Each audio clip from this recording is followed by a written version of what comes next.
नमस्कार दोस्तों, 3 मई साल 1962 की रात करीब 9:37 पर जापान के टोक्यो शहर में स्थित मिकावाशिमा रेलवे स्टेशन से लगभग 350 मीटर दूर जोर का एक धमाका होता है।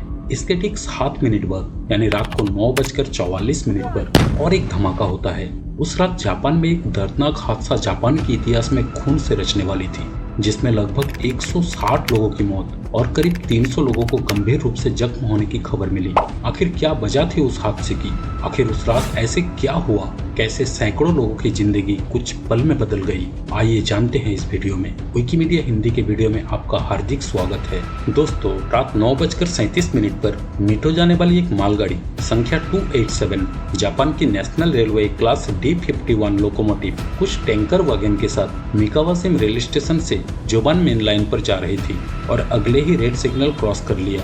मालगाड़ी 287 रेड सिग्नल क्रॉस करने की वजह से कोई हादसा ना हो जाए, इसलिए एक फेल सेफ मैकेनिज्म गाड़ी को एक बफर लाइन पर मोड़ दिया, जिसमें एक विनाशकारी आमने सामने की टक्कर तो टल गई। हालांकि मालगाड़ी बहुत तेज गति से चल रही थी और स्लाइडिंग में पटरी से नीचे उतर गई और मालगाड़ी के कई डिब्बे मेन लाइन पर चढ़ गए। रेलवे का बफर लाइन आप सभी कभी न कभी तो ट्रेन पर सफर करते समय देखे होंगे।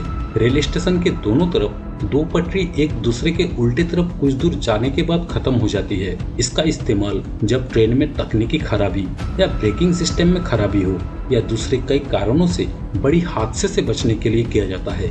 लेकिन क्लास D51 लोकोमोटिव के लिए ये तो बस एक शुरुआती थी।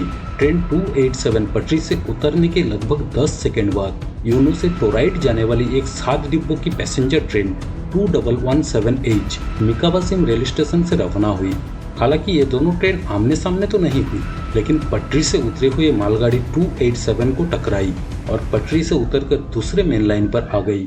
हालांकि पैसेंजर ट्रेन की रफ्तार कम होने के कारण किसी की जान तो नहीं गई, लेकिन 25 लोग जख्मी हो गए। सभी यात्रियों ने आपातकालीन एस्केप हैंडल का इस्तेमाल किया और पटरी से होते हुए स्टेशन की ओर वापस चलने लगे, जो कि घटनास्थल से लगभग 350 मीटर की दूरी पर था। इधर पास के सिग्नल बॉक्स के ऑपरेटर टक्कर के बाद की स्थिति से निपटने के लिए बहुत व्यस्त थे और घबराहट के कारण लाइन पर अन्य ट्रैफिकों को सूचित करने में नाकाम रहे, जिस कारण आने वाली दूसरी ट्रेन को कुछ पता ही नहीं था और न ही सिग्नल पर कोई बदलाव किया गया था।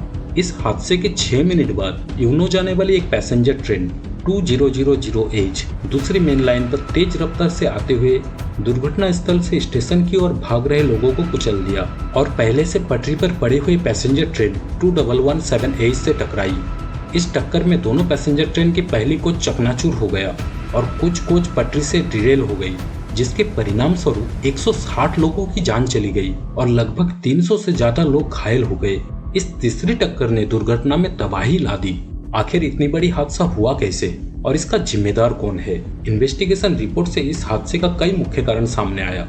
उसमें से एक मालगाड़ी संचालक द्वारा लाल सिग्नल मिस करना था। हालांकि उस समय संचालित ट्रेन स्टॉप डिवाइस उपलब्ध नहीं थे, जिससे संचालक द्वारा सिग्नल मिस करने पर ट्रेन को रोका जा सके। लेकिन सेफ्टी स्लाइडिंग ने विनाशकारी टक्कर को रोकने के लिए फेल सेफ सिस्टम के रूप में ठीक से काम किया।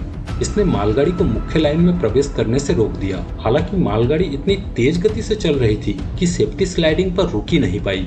ये पटरी से उतर गई और डाउन पैसेंजर लाइन को ब्लॉक कर दिया।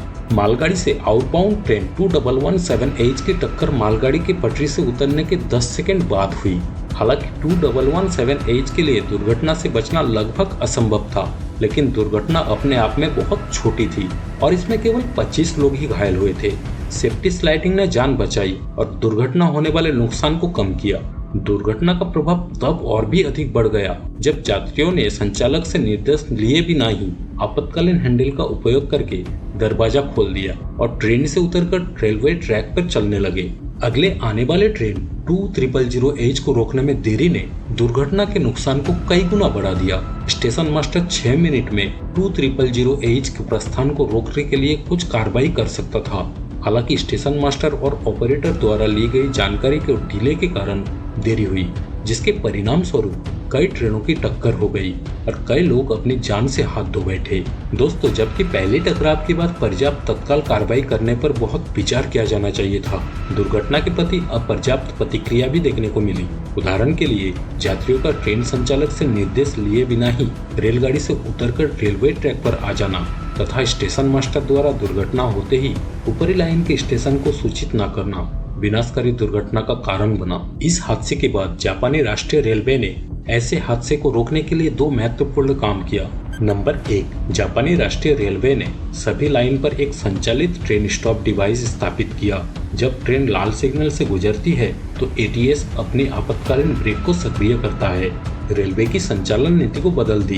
इनकी नीति जब तक बिल्कुल आवश्यक ना हो ट्रेन को ना रोके से बदलकर दुर्घटना होने पर तुरंत ट्रेन को रोके, चाहे उसका पैमाना कुछ भी हो। सुरक्षा को और बढ़ाने के लिए ट्रेन ऑपरेटर और केंद्र के बीच सीधा संचार सक्षम करने के लिए एक ट्रेन रेडियो सिस्टम स्थापित किया गया। दोस्तों, आज के लिए इतना ही। मिलते हैं एक नए टॉपिक के साथ। उम्मीद है आप भरपूर लाइक, कमेंट और शेयर जरूर करेंगे। धन्यवाद।